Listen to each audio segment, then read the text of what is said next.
Increasingly, the dream of owning your home. People won't be made homeless through no fault of their own. Homelessness, one of the biggest pressures that you face. Despite its capital being one of the wealthiest cities in the world, life in the UK has now become increasingly unbearable.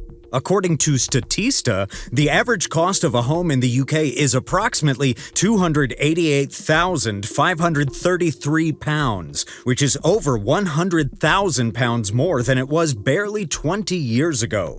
As a result, only 53% of adults in the country can proudly boast that they're homeowners, and while that might be a step up from last year's figure when only 50% were homeowners, it's still a far cry from 2016 through 2018, when 63% of households in England owned their own homes.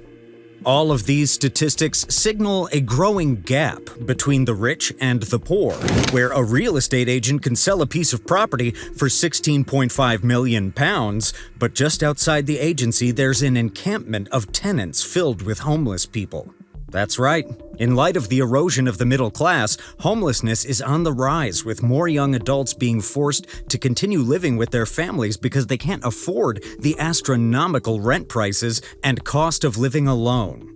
My rent is going up by $100 a week. Going to raise the rent by 200%. So it's either that or moving to the streets, enduring harsh weather conditions, and depending on donations to survive. Even Deputy Prime Minister Angela Rayner admittedly said, England is in the middle of the worst housing crisis in living memory.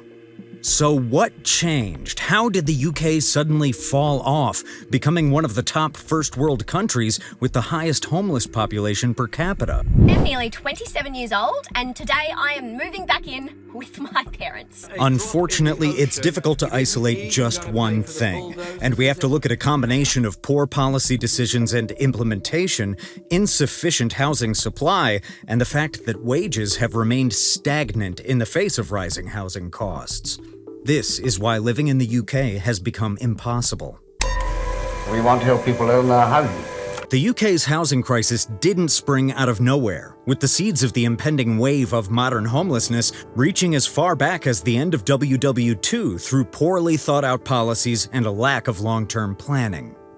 You see, following the events of the Second World War, there was a severe housing shortage, with the fallout of mass bombings leaving millions homeless in cities like London, Liverpool, and Birmingham.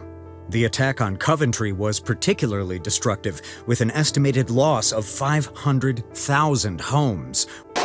To that end, the country began a new wave of social and political changes, mostly dedicated to social welfare and equality. Before long, the UK government implemented large-scale construction of social housing programs called council estates, which were integral to combating the housing shortages.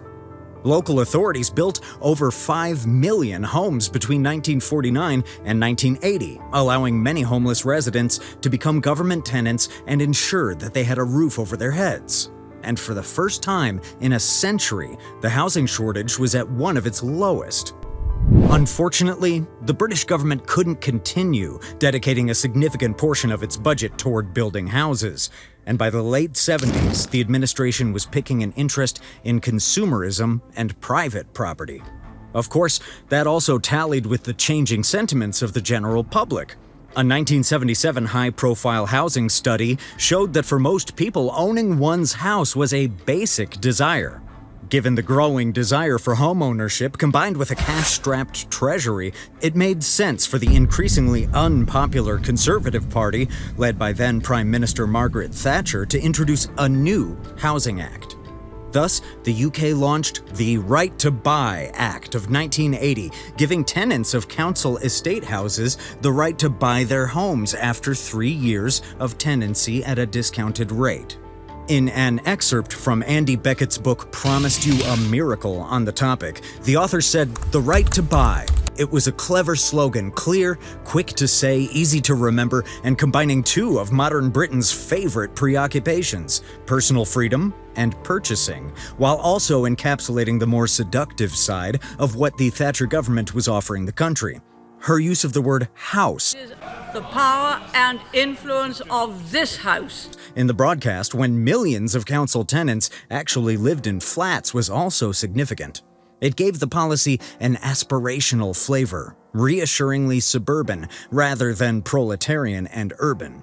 Thus, it's no surprise that the 1980 Act led to a surge in sales, with over 100,000 properties being sold in the first 3 years of passing the Act.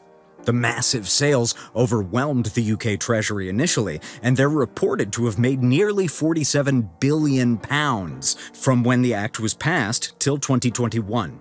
Unfortunately, Thatcher's administration gave little thought to replacing the sold-out houses with the added income, and the demand for homeownership under the Act began to outstrip its supply.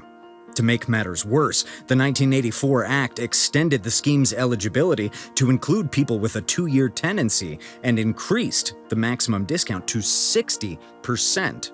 On the surface, extending the eligibility seemed like the best response to initial complaints that the Right to Buy Act was not inclusive enough to all households. But these changes barely made a dent in closing the growing gap between buyers and non-buyers.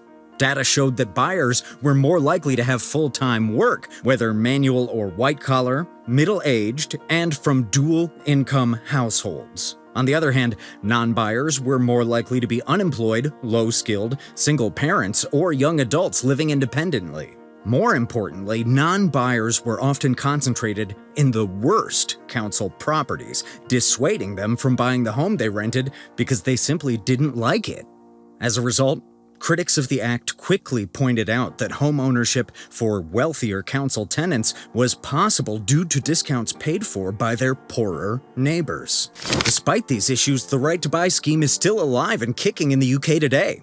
However, the government has made several changes to the maximum discount and how much flexibility local authorities have over the funds from sales. Still, the government strongly encourages up to 100% of retained receipts from the Right to Buy sales to go toward replacement affordable housing. But it doesn't take a genius to know that selling a house is much easier than building one from scratch. In 2012, the UK government tried to offset the discrepancy between demand and supply by enforcing a 1-to-1 replacement for every property sold. However, in the absence of any real commitment to replace, there was a shortfall of nearly 10,000 properties. Thus, despite reviewed and increased incentives to buy council homes, sales have continued to drop steadily since the late 2000s because of the limited supply and a lack of public funding for social homes. Most new construction is now undertaken by private housing associations less inclined than the government to give massive discounts, making the limited homes within reach of the average person living in the UK far too expensive. It's just impossible, to be honest, to be able to get on the housing ladder. Right now, 32% of UK mortgage holders don't expect to pay off by age 65, breeding an entire generation of citizens that'll be indebted several years into their retirement or even until they pass on to the great beyond. What's especially upsetting about these figures is that it wasn't too long ago, less than a decade in fact, when 63% of households in England could own their homes in 2 years. That brings us to the other side of the equation that explains why living in the UK has become impossible. Along with the reduction in social housing stock over the past decade, with too few active policies to address the shortage, there's also the fact that wages have stagnated, while housing and other living costs have skyrocketed. For context, since 2021, there has been an average of a 4.8% increase in housing prices, compared to a paltry 2.2% increase in annual wages over the same period for most workers. And while these might seem like small numbers on the surface, for thousands of people it means struggling to make ends meet. These figures also indicate a misalignment between the rise in house prices and wages, making affordable home ownership a dream for most UK residents. In cities like London, the disparity is even worse, considering the average person would need 11 times their annual salary to buy a home. But if home ownership is a stretch, surely you should be able to afford rent in a decent apartment, right? Unfortunately for tenants, average rent costs are much higher, with a marked increase of 27% since 2021. Affordable rent is now an emerging challenge for many households. Currently, the average private renter in England spends 34.2% of their income on rent, leaving a meager sum in change after paying for other essentials like food and energy. For some, it means having significantly less disposable income than they did 3 years ago. For others, it means giving up their independence and moving back in with their parents to cut costs. I am nearly 27 years old, and today I am moving back in with my parents. But for the most vulnerable minority, pushed into poverty by the current living crisis and unable to qualify for housing benefits, it means facing homelessness head-on.